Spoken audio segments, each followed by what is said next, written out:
এটা তো this is a lapse on the part of the governor, I should say. এবং উনি আমার কিছু মনে করার উচিত নেই, কারণ এটা কনস্টিটিউশনাল একটা convention. He is glaringly breaking that convention. কি বলবো, এটা আমার খুব দুর্ভাগ্যজনক যে আজকে এই জিনিসটা আমাদের দেখতে হচ্ছে। রাজ্যপালের কাছে এখন আমি বলবো যে আপনার যদি let good senses prevail on him, উনি আসুন বিধানসভাতে, যদি উনি ইন্টারেস্টেড হন উনি দেবেন শপথ, আমাদের কোনো আপত্তি নেই।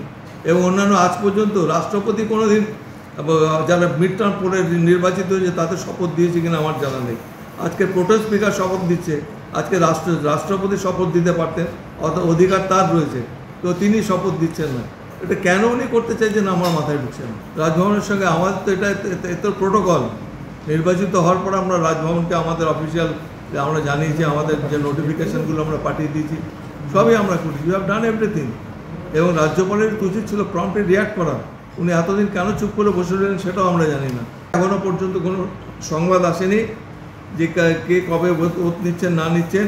আমরা সাংবাদিকদের মাধ্যমে এবং আজকে সায়ন্তিকা এসছে, সায়ন্তিকাও আমাকে জানালো, ওকে চিঠি দিয়েছে রাজ্য ভবনে যাবেন কি যাবেন না ওটার ব্যক্তিগত ব্যাপার। তবে আমাদের বিধানসভাকে এখনও ইনভলভ করা হয়নি। আমি এখনও রাজ্যপালকে অনুরোধ করব যে যদি আপনাকে শপথ দিতে হয় আপনি দয়া করে বিধানসভায় আসুন, আপনি শপথ বাক্য পাঠ করান, আমরা খুব খুশি হব। শপথ নিয়ে নিলেন, অধিবেশনও শুরু হয়ে গেল, আর এখানকার বিধায়ক তারা শপথ পর্যন্ত কবে নেবেন বুঝতে পারছেন না, ঘুরে বেড়াতে হচ্ছে। এটা কেন হবে স্যার? এটা তো this is a lapse on the part of the governor, I should say.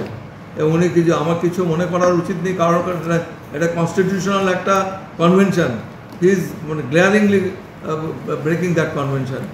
কি বলবো, এটা আমার খুব দুর্ভাগ্যজনক যে আজকে এই জিনিসটা আমাদের দেখতে হচ্ছে। রাজ্যপালের কাছে এখন আমি বলবো যে আপনার যদি let good senses prevail on him, উনি আসুন বিধানসভাতে, যদি উনি ইন্টারেস্টেড হন উনি দেবেন শপথ, আমাদের কোনো আপত্তি নেই। এবং অন্যান্য আজ পর্যন্ত রাষ্ট্রপতি কোনো দিন যারা মিড টার্ম পরে নির্বাচিত হয়েছে তাদের শপথ দিয়েছে কিনা আমার জানা নেই। আজকে প্রোটেস্ট স্পিকার শপথ দিচ্ছে, আজকে রাষ্ট্রপতি শপথ দিতে পারতেন, অধিকার তার রয়েছে, তো তিনি শপথ দিচ্ছেন না। এটা কেন উনি করতে চাইছেন আমার মাথায় ঢুকছে না। এটা করা হচ্ছিল রাজভবনের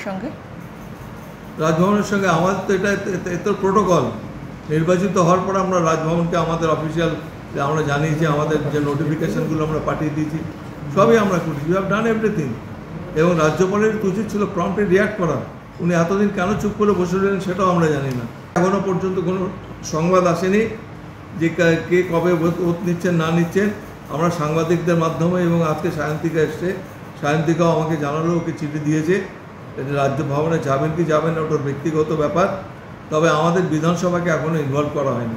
আমি এখনও রাজ্যপালকে অনুরোধ করব যে যদি আপনাকে শপথ দিতে হয় আপনি দয়া করে বিধানসভায় আসুন, আপনি শপথ বাক্য পাঠ করান, আমরা খুব খুশি হব। চিঠি আরেকজন পাননি, এই যে দ্বিচারিতাতে কেন হবে? আমি বলতে পারবো না কেন তিনি চিঠি পাননি, পাওয়া তো উচিত ছিল আমার মনে হয়। শপথ হলে একদিনই হওয়া উচিত, দুজনের পৃথক পৃথক ডেটে হওয়ার তো কোনো কারণ নেই।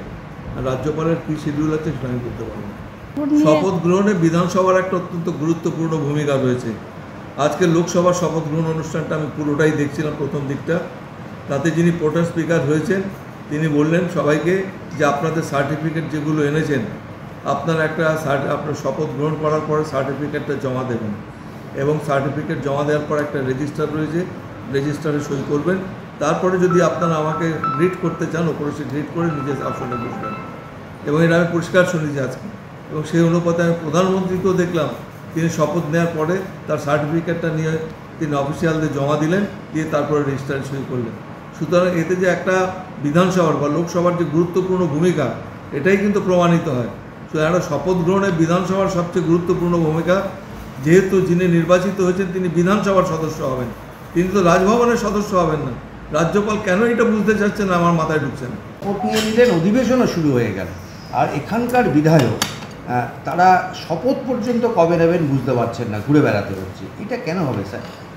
এটা তো this is a lapse on the part of the governor, I should say. এবং উনি আমার কিছু মনে করার উচিত নেই, কারণ এটা কনস্টিটিউশনাল একটা convention. He is glaringly breaking that convention. কি বলবো, এটা আমার খুব দুর্ভাগ্যজনক যে আজকে এই জিনিসটা আমাদের দেখতে হচ্ছে। রাজ্যপালের কাছে এখন আমি বলবো যে আপনার যদি let good senses prevail on him, উনি আসুন বিধানসভাতে, যদি উনি ইন্টারেস্টেড হন উনি দেবেন শপথ, আমাদের কোনো আপত্তি নেই। এবং অন্যান্য আজ পর্যন্ত রাষ্ট্রপতি কোনো দিন যারা মিড টার্ম পরে নির্বাচিত হয়েছে তাদের শপথ দিয়েছে কিনা আমার জানা নেই। আজকে প্রোটেস্ট স্পিকার শপথ দিচ্ছে, আজকে রাষ্ট্রপতি শপথ দিতে পারতেন, অধিকার তার রয়েছে, তো তিনি শপথ দিচ্ছেন না। এটা কেন উনি করতে চাইছেন আমার মাথায় ঢুকছে না। এটা করা হচ্ছিল রাজভবনের সঙ্গে।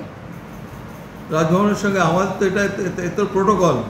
নির্বাচিত হওয়ার পর আমরা রাজভবনকে আমাদের অফিসিয়াল আমরা জানিয়েছি, আমাদের যে নোটিফিকেশনগুলো আমরা পাঠিয়ে দিয়েছি, সবই আমরা করেছি। You have done everything. এবং রাজ্যপালের উচিত ছিল প্রম্পটলি রিয়াক্ট করা। উনি এতদিন কেন চুপ করে বসে রইলেন সেটাও আমরা জানি না। এখনও পর্যন্ত কোনো সংবাদ আসেনি যে কে কবে ওত নিচ্ছেন না নিচ্ছেন। আমরা সাংবাদিকদের মাধ্যমে এবং আজকে সায়ন্তিকা এসছে, সায়ন্তিকাও আমাকে জানালো ওকে চিঠি দিয়েছে, রাজ্য ভবনে যাবেন কি যাবেন না ওটার ব্যক্তিগত ব্যাপার। তবে আমাদের বিধানসভাকে এখনও ইনভলভ করা হয়নি।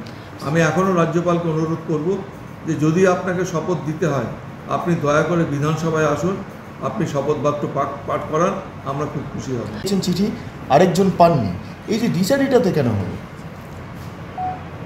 আমি বলতে পারবো না কেন তিনি চিঠি পাননি, পাওয়া তো উচিত ছিল আমার মনে হয়। শপথ হলে একদিনই হওয়া উচিত, দুজনের পৃথক পৃথক ডেটে হওয়ার তো কোনো কারণ নেই। আর রাজ্যপালের কী শিডিউল আছে সেটা আমি বলতে পারবো না। শপথ গ্রহণে বিধানসভার একটা অত্যন্ত গুরুত্বপূর্ণ ভূমিকা রয়েছে। আজকে লোকসভার শপথ গ্রহণ অনুষ্ঠানটা আমি পুরোটাই দেখছিলাম, প্রথম দিকটা। তাতে যিনি প্রোটেস্ট স্পিকার হয়েছেন তিনি বললেন সবাইকে যে আপনাদের সার্টিফিকেট যেগুলো এনেছেন আপনার আপনার শপথ গ্রহণ করার পরে সার্টিফিকেটটা জমা দেবেন, এবং সার্টিফিকেট জমা দেওয়ার পর একটা রেজিস্টার রয়েছে, রেজিস্টারে সই করবেন।